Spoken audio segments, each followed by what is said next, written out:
Hello, welcome back to another great day, another great episode of the Arielle Show. I'm so happy to have you, and I'm really excited to share with you today some of the things that I have learned from my Etsy shop. I have gotten requests from you guys to make an episode like this for probably like 2 years, so I'm really sorry that it took me 2 years to make this episode. I started an Etsy shop, like 5 or 6 years ago. Many of you have purchased things from there, I know, because when we just went on tour, I kept running into so many of our fans wearing clothes that I had made. And sometimes it would freak me out. I'd get really excited and be like, oh, I love that. I'm like, oh, that used to be mine. That's why I love it. So super cool. But I know there's so many amazing, brilliant creatives in this community, and maybe you've thought about starting your own Etsy shop. So I want this to be a super beginner-friendly video, kind of like let you know what to expect, some of the things I wish that I had known. I was actually helping one of my friends set up her Etsy shop recently, and it struck me how many things that I thought were very common sense that she was like, oh yeah, I wouldn't have thought of that. So I was like, you know what, I bet I have some information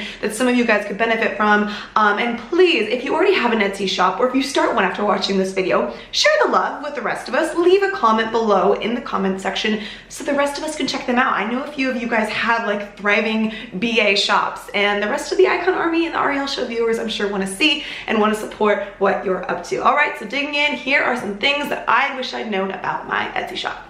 So one of the things that I actually did correctly that I'm really grateful for, and that I recommend to any of you wanting to start a shop, is to pick a bit of a common theme. It's really gonna help you to focus all that creativity. I bet you're just like bursting at the seams. If you wanna do something like this, you have so many ideas, you're like, oh, we can do this, we can do this. Maybe kind of narrow it down, narrow your focus, and stay focused on a couple different themes in the beginning and see what works for you. So what worked really well for me is I named my shop Custom Catastrophes, and that's gonna tell you a couple things right off the bat, right? Custom's gonna tell you it's gonna be a little bit weird, it's gonna be off the wall, there's gonna be a lot of these one-off pieces, and then Catastrophes is, it's literally catastrophic fashion. It was important to me to put that in the name for me because I didn't sew in these beautiful straight lines. You know, I don't always hem my edges. It's not like I'm using these like really intricate patterns. Like, I'm making stuff up. It's all about the DIY, the punk ethos is really important, built into the brand.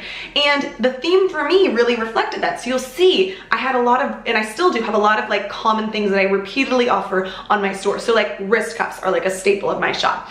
Arm warmers, another staple. Corsets. These thrash skirts. If I'm doing like a men's product, I'm not as into men products, but it's like a tank top with some cool knit fabric, and you kind of know what you're gonna get. I do a lot of like wholly black knit fabrics, a lot of like fishnet kind of stuff. I use zippers on pretty much everything. Safety pins on a lot of the stuff. So that way there's a bit of a focus and a theme, and you know that if you're into this kind of look, you can come to my shop and you know what you're gonna find, you know? And so I'm not going to be watering that down or changing the brand too suddenly by also being like, and now we're going to make these beautiful taffeta skirts with pristine symmetry. Like, it's all about the chaos, the anti-symmetry. And when I'm writing my descriptions, which we'll talk about that in a minute, when I'm writing my descriptions of my products, I'm using similar words time after time because that is what makes up this brand, this clothing brand that I've got. And so same for you. See if you can just brainstorm some descriptives. Here's what I want it to look like, feel like. Here's my ideal person. Like, this is my girl, this is my dude. And then every time that you sit down to make a new product, you can kind of make sure it's fitting in with that, and then see what works, and then obviously make more of what's working. Okay, so now we're gonna talk about what you actually want to make. If you're gonna be in the kind of clothing fashion part of it like me, which is where I have my experience, I really wanna recommend to you, actually, even if you're not doing fashion, I wanna recommend to you that you do things that are easy to replicate. And so I quickly learned that custom was not my strong suit because it annoyed me to no end to make one piece, have to photograph it, have to write a description, list it, sell it, and then it's gone, and then you can't sell that product again because you just made that one. It was so intricate. So I quickly learned, okay, I need something that's got like an easy pattern that I can make multiples of that will serve me for years to come. You know, you want these products to be getting popular and people to want to buy them, and so you need to be able to offer the same product more than just that one. So make it easy for yourself. Like, make a pattern. Like, I would just make my patterns out of like cardboard or like the bolts that the fabric came on. I'd be like, okay, this is the basic arm warmer shape, gonna Sharpie it out, cut it out with cardboard, do a little test, make sure it works, done. You know what I'm saying?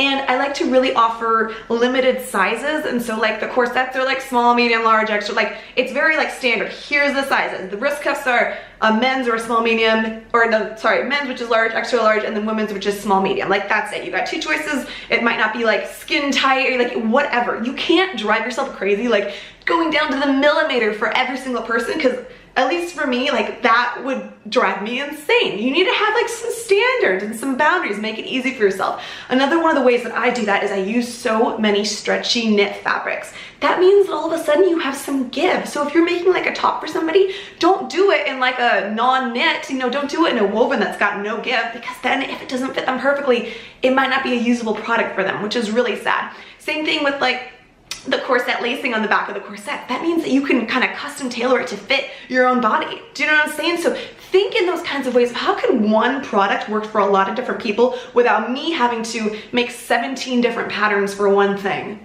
You will lose your mind and you'll want to give up.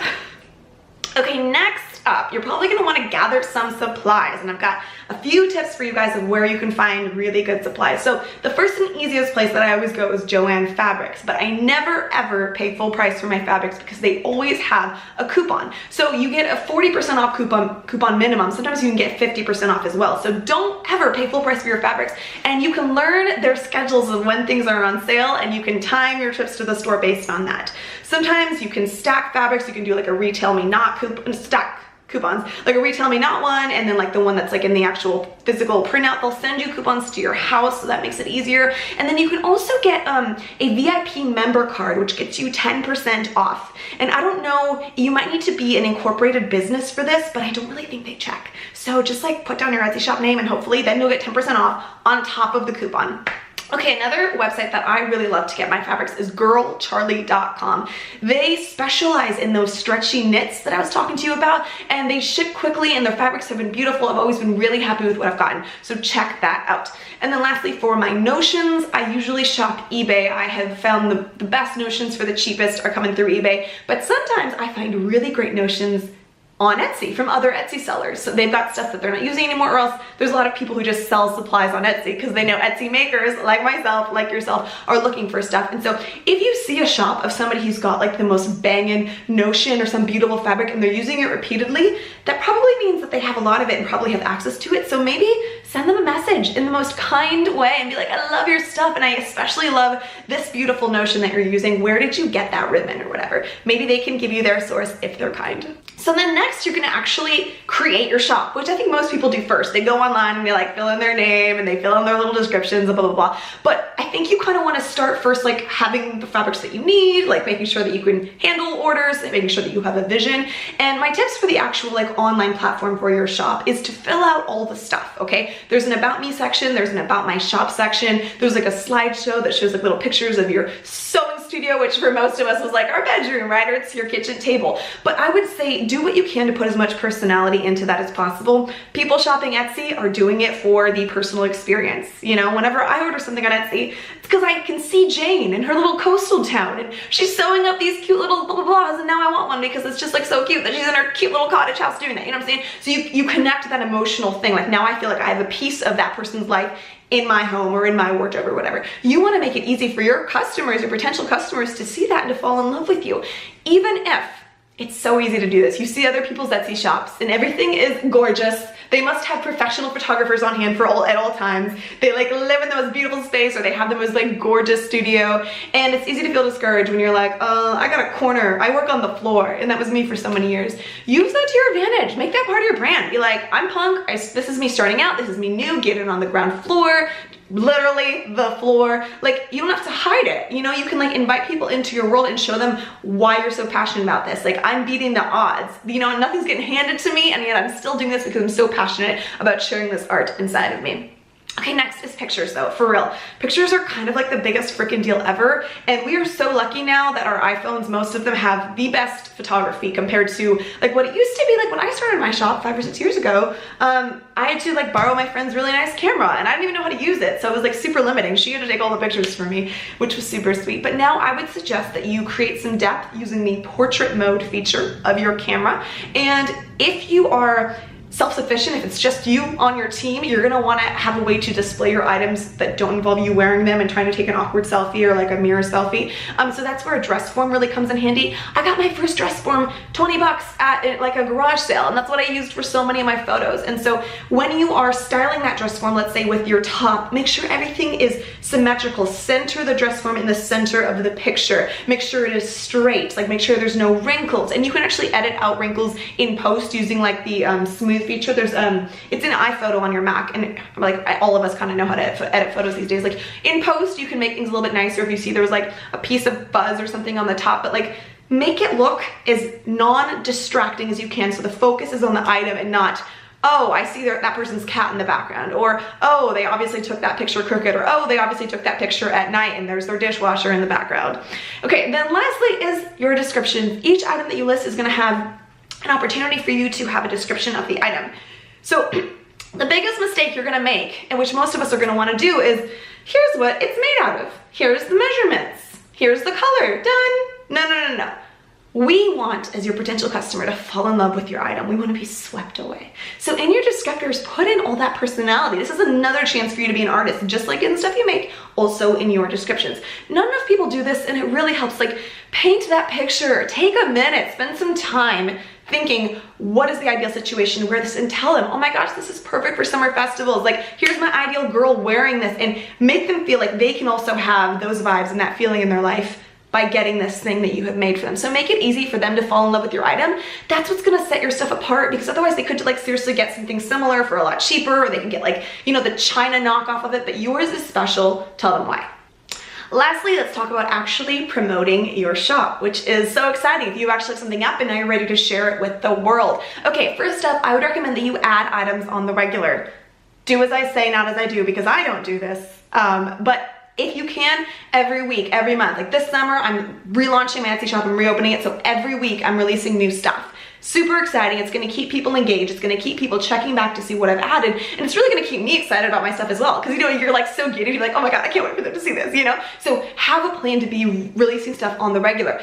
But like I said, don't just release like these one-offs that you can only make once because it took you 7 hours and then you took that one photo, you can sell it, and once it's gone forever. Make it easy to replicate.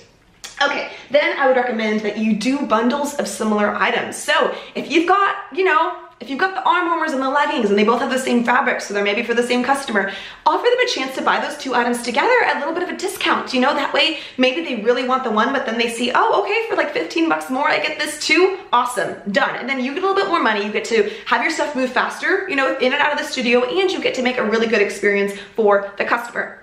Okay, speaking of that, last tip is, please do not neglect the chance to send them a thank you email. Inside Etsy, you have the chance to just tell them thank you. It's like automated, so it goes out for everyone that purchases. And a lot of Etsy sellers, I think, leave this part blank, or they make it very just like official with like, here is your order number. Thank you, coming in soon. Put more of that personality into it. Tell them why you are so grateful that they're supporting your art. And really, if you want to go above and beyond, I would recommend that you give them a coupon code. You can give them just something small, like 10% off for their next purchase, because they've already proven that they love your stuff. Once they get that thing shipped to their house, that first order, they're probably going to be really excited and want more stuff, you know, if you're making amazing things, which I'm sure you are. So make it easy for them to come back and just reward their loyalty with 10% off their next order, or whatever percentage off. Okay. So those are some of my ideas for you. I hope that was helpful. And like I said, you guys are so brilliant. Leave your shop handles below in the comments. And if any of you guys have experience in this area and want to enlighten the rest of us with some of the tips that have helped you, please do. That way, you know, if you are watching this and you haven't started your shop, you can scroll below and see everyone else's brilliance. Because we're a community, so we all contribute to this. We all help each other out. Okay, so that was the show today. I hope you enjoyed that. This was really fun to make. I feel like I have a lot to say on this topic. Maybe I should make a mini course one day. That would be fun. But if you do want to check out my shop, it is, I'll put the link up. It's just Custom Catastrophes is the name of that. And I do have brand new pieces up right now, so check those out. And maybe, you know, look around, check out my description. I don't at all claim to be the perfect model for doing everything right, but I have put some time and effort into the shop, and it has supported me for years and been a really big blessing to be able to express myself and, you know, make these stage pieces and then be able to give them away to somebody else or sell them to somebody else who would love them way more than them just like sitting in my closet, you know? So it's been a huge life changer, awesome thing for me. I'm really grateful. Yeah. Okay.